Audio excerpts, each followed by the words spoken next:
அளந்திட எந்த மொழியும் போதாது.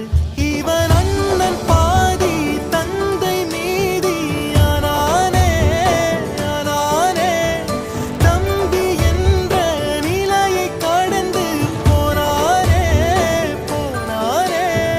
யாழி சூழ்ந்த உலகிலே யாவும் அழகாச்சே. வயதை மீறிய வாழ்விலே சிறு கவிதை